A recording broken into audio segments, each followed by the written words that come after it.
I've had the chart for a year, but there have been charts before that chart, lesser charts, which have been going on for 3 or 4 years. I've been playing with modes, exploring what modes are usable, how usable, what modes are possible even, what modes do, It's like if you have this scale and you pull the chords out, what happens? Mixing the modes with the polyrhythm really excites me enormously. The kind of sounds that come out, the combination of those two things. They're two kinds of new things, but very, very, very different in their mathematicalness, in their mathematical conceptualization.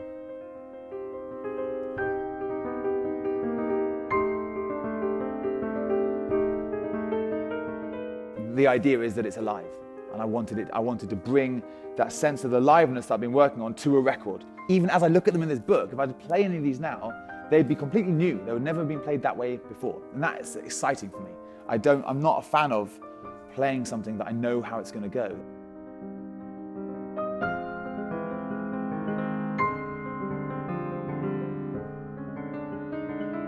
I want every track to fade in and fade out. That was the concept of the record. I want every track to fade in and fade out because everything is transition. Everything's always in transition all the time.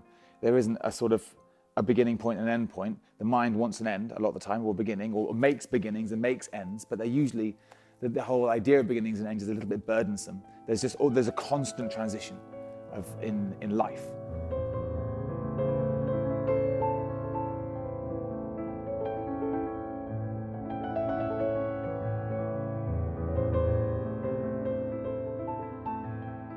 The new album is 31 semi-improvised pieces.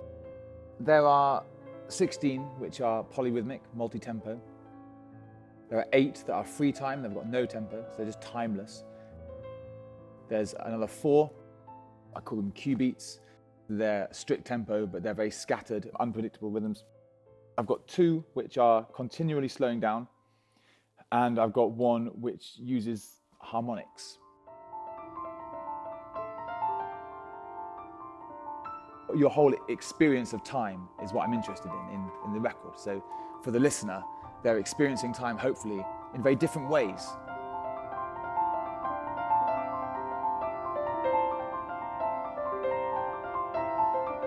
Each piece has got a different kind of loop. Like if you could imagine lots of planets, each with its own system of seasons, and different kinds of seasons on different planets depending on the stars and all that kind of stuff. Each one has got its own seasons, it's got its own repeating loops, but they're different every time. They don't come back to the same place, they come back to a similar kind of place, a similar sort of thing. So from the listener's point of view, you are fading into this world that's going on, and then you come out of it with the impression that it's always been going on and it will continue to go on after you've left.